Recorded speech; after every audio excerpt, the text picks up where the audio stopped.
ជំរាបសួរបងប្អូនទាំងអស់គ្នាថ្ងៃនេះនាងខ្ញុំមកធ្វើត្រីត្រកួនឲ្យមានរសជាតិឆ្ងាញ់ចាចំណែកគ្រឿងផ្សំត្រីត្រកួននេះគឺមានតិចមែនទែនបងប្អូនហើយរបៀបធ្វើគឺងាយស្រួលធ្វើណាស់តែអញ្ចឹងដើម្បីដឹងពីរបៀបធ្វើយ៉ាងណានោះសូមបងប្អូនតាមដានទស្សនាវីដេអូរបស់នាងខ្ញុំទាំងអស់គ្នា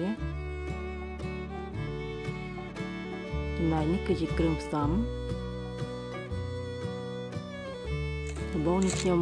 យកត្រកួនចិនខ្ចីបងប្អូនយកវាមកកាត់ឲ្យវាខ្លីៗសិនមកហើយត្រកួនចិននេះដែរនេះខ្ញុំដាក់ចំនួនកន្លះគីឡូបន្ទាប់មកនេះខ្ញុំយកខ្ទឹមក្រហមមកចិញ្ច្រាំឲ្យអត់សិន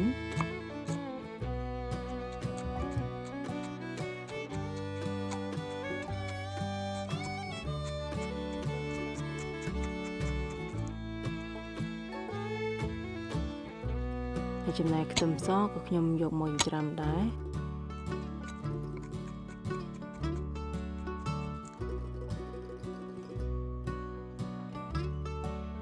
ចំណែកម្ទេសនេះខ្ញុំដាក់ម្ទេសម៉ាឡេលាយជាមួយនឹងម្ទេសដៃនាងបងប្អូនពីព្រោះនេះខ្ញុំអត់ដាក់ម្ទេសដៃនាងសុទ្ធទេបើមិនចឹងទីវាហឹរខ្លាំងនេះខ្ញុំដាក់ម្ទេសម៉ាឡេលាយទៅដើម្បីមានពណ៌ស្អាតចឹងណាពេលយើងឆាតាមពិតគ្រឿង3មុខនេះប្រសិនជាបងប្អូនមានម៉ាស៊ីនកិនគឺងាយស្រួលកិនម្ដងទាំង3ម្ដងទៅតែនេះខ្ញុំអត់មានអញ្ចឹងខ្ញុំច្រាំយកតែម្ដង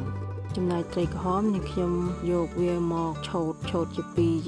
អញ្ចឹងមកដើម្បីឲ្យវាឆាប់ឆ្អិនដល់ខាងក្នុងបងប្អូនការវិទ្យាសាស្ត្រ2016គុណភាពល្អឥតខ្ចោះ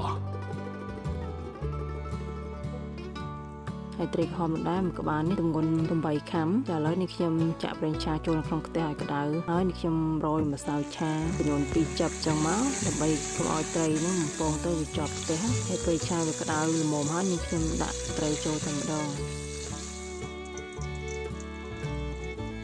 ហើយបំពងត្រីរួចហើយនេះខ្ញុំចាប់ផ្ដើមមកឆាត្រកួនវិញម្ដង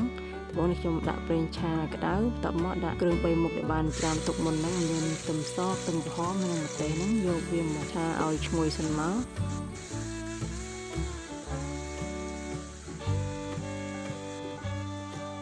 មកទៅវាឈ្ងុយហើយនេះខ្ញុំបន្ថែមគ្រឿងដោយដាក់ស្ករអំពៅ2ស្លាបព្រាបាយសស្មុនកន្លះស្លាបព្រាបាយប៊ីចេង1ស្លាបព្រាកាហ្វេទឹកត្រី2ស្លាបព្រាបាយប្រេងខ្យង2ស្លាបព្រាបាយ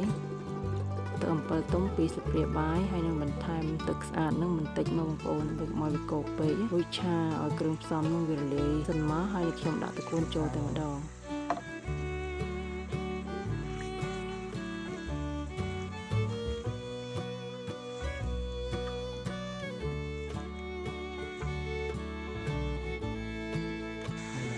ពេលដាក់ត្រកួនចូលគឺបើកភ្លើងខ្លាំងបងប្អូនដើម្បីកុំឲ្យត្រកួននេះទៅឆាទៅវាឡើងបកខ្មៅហើយឆារហូតតតែត្រកួននឹងវាទន់ល្អមក